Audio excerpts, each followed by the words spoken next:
সুপ্রিয় দর্শক, আসসালামু আলাইকুম। স্বাগত জানাচ্ছি রয়্যাল বাংলা টিভি সংবাদে। সাথে আছি আমি শায়লা শারমিন। সুপ্রিয় দর্শক, শুভেচ্ছা রয়্যাল বাংলা টিভির পক্ষ থেকে। আপনারা জানেন, বিগত সরকার সারা দেশেই ডিজিটালাইজড সেবা চালু করেছেন। ভূমি অফিসে যে সেবা গ্রহীতাদের দুর্ভোগ ছিল এবং বিভিন্ন দপ্তরে যে সেবা গ্রহীতার দুর্ভোগ ছিল, ডিজিটালাইজ সেবার মাধ্যমে দুর্ভোগ নিরসন করেছেন। তবে সরকারের এই উদ্যোগ দেশবাসী স্বাগত জানিয়েছেন। আমরা এখন দেখতে পাচ্ছি ডিজিটালাইজ সেবার সাথে যেটা শতভাগ সার্ভিস প্রয়োজন, সার্ভার, বিদ্যুৎ, লোকাল নেট, সরজমিনে তথ্য অনুসন্ধানে আজকে এই সোনারগাঁও উপজেলার বারোদি ইউনিয়ন ভূমি এসে দেখলাম এখানে অনেক সেবা গ্রহীতা বসে আছেন তাদের সেবা নেওয়ার জন্য, কিন্তু বিদ্যুৎ না থাকায় তারা দীর্ঘ সময় অপেক্ষা করছেন সেবা পাওয়ার জন্য। সেবা গ্রহীতাদের বক্তব্য এবং অভিযোগ, সরকার যদি সুদৃষ্টি দিয়ে বিদ্যুৎ, সার্ভার এবং লোকাল নেট শতভাগ সার্ভিস করে, তাহলে তারা ডিজিটালাইজডের শতভাগ সেবা পাবেন। কাকা, এখানে কেন আসছে? এখানে আসছি কাগজপত্রের ব্যাপার নিয়ে আসছি। কত সময় ধরে? আধা ঘন্টা উপর হয়ে গেছে। সমস্যা আমি কারেন্ট নাই, বিদ্যুতের খুব সমস্যা হয়েছে। এ যাবৎ কতদিন আসছে? 4-5 দিন আসছে বিদ্যুৎ নেই। আর বাজার আমি ব্যবসা করি, সকাল 9টাতে কারেন্ট জায়গা 12টা 12:30 আসে, সেবাটা পাচ্ছে না। আমি এখানে ভূমি সংক্রান্ত কাজে আসছি, মিউটেশনের কাজ এবং পর্চা উঠানের ব্যাপারে, খাজনা পরিশোধের ব্যাপারে আসছি। কিন্তু বিদ্যুতের বিঘ্ন ঘটায় আমরা এখানে খুব সাফার করতেছি, কাজ হচ্ছে না। অনেকক্ষণ যাবত আমরা ওয়েট করতেছি, কাজের অনেক সমস্যা হচ্ছে।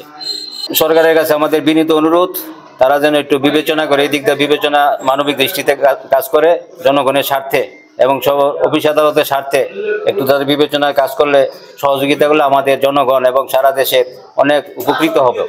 সারাদিনে আপনার এখানে কত ঘন্টা বিদ্যুৎ? মাঝে মাঝে অনেক সময় থাকে না, আবার মাঝে মাঝে চলে আসে, কিন্তু প্রায় প্রতিদিনই প্রায় যায়, ঘন্টাখানিক করে থাকে আর কি। বিদ্যুৎ না থাকার কারণে আমাদের তো কাজে ব্যাঘাত ঘটেই। নেট থাকে না, নেট তো বন্ধ হয়ে যায় কারেন্ট চলে গেলে, বিদ্যুৎ চলে গেলে।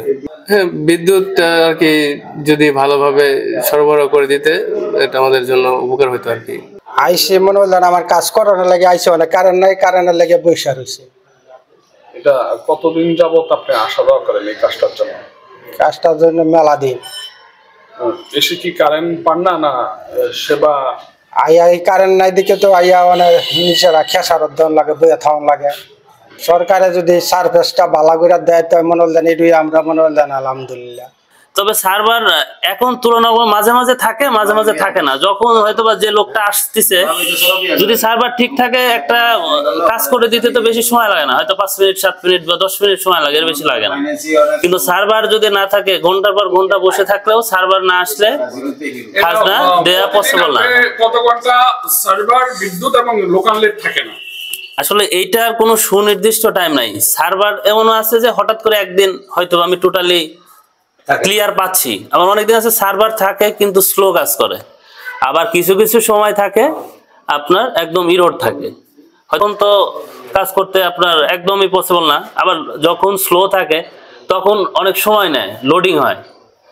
এখন সরকার যে আপনার যে সিস্টেমটা করছে, সিস্টেমটা অবশ্যই অনেক সুন্দর, কিন্তু এর পাশাপাশি আমাদের বিদ্যুৎ প্লাস আমাদের সার্ভারগুলো যদি সঠিকভাবে কাজ করে, তাহলে আমরা মানুষ সবাইকে সুন্দরভাবে সেবাটা দিতে পারি।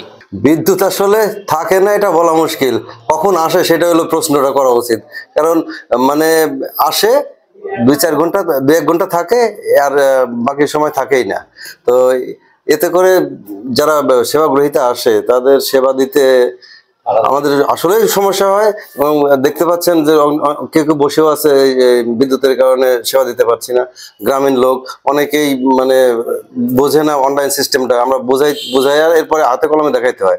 আর হাতে কলমে দেখাতে গেলে বিদ্যুতের প্রয়োজন হয়। আসলে বিদ্যুৎটা না থাকাতে আমাদের কাজকর্ম ভীষণ হ্যাম্পার হইতেছে। আর সার্ভার বেশ কিছুদিন খুব ভালো চলছিল, ইদানিং আবার একটু সমস্যা করতেছে। এটা সাময়িক সমস্যা, এটা হয়তো ঠিক হয়ে যাবে, কিন্তু বিদ্যুৎটাই মূল ফ্যাক্ট, এটার কারণে সেবা দিতে সমস্যা হচ্ছে আর কি। এদের সেবাগুলি তাদের মন্তব্য কি, আপনাদেরকে কি বলে যে সেবাটা নেবে তাদের? সেবা গ্রহীতারা আসলে সেবার মানটা যে কেমন সেটা সেবা গ্রহীতারাই ভালো বলবে। আমার পক্ষ থেকে শুধু বৈদ্যুতিক গোলযোগের কারণে ছাড়া বাকি যা সেবা আছে শতভাগ সন্তুষ্ট পাবলিক আমি মনে করি। বাকিটা পাবলিক যারা সেবা গ্রহীতা তারা বলবে আর কি, আসলে কি ভালো কাজ করি না খারাপ কাজ করি। সরকারের কাছে কি বলা বক্তব্য আছে? সরকারের কাছে বক্তব্য একটাই, নিরবচ্ছিন্ন বিদ্যুৎ প্রবাহ যদি থাকে আর সার্ভারটাও যদি মানে একেবারে নিরবচ্ছিন্ন থাকে, তাহলে আমরা সেবা দিলে পরে পাবলিক শতভাগ সন্তুষ্ট থাকবে, অন্তত আমার ইউনিয়নে এটা আমি বলতে পারি।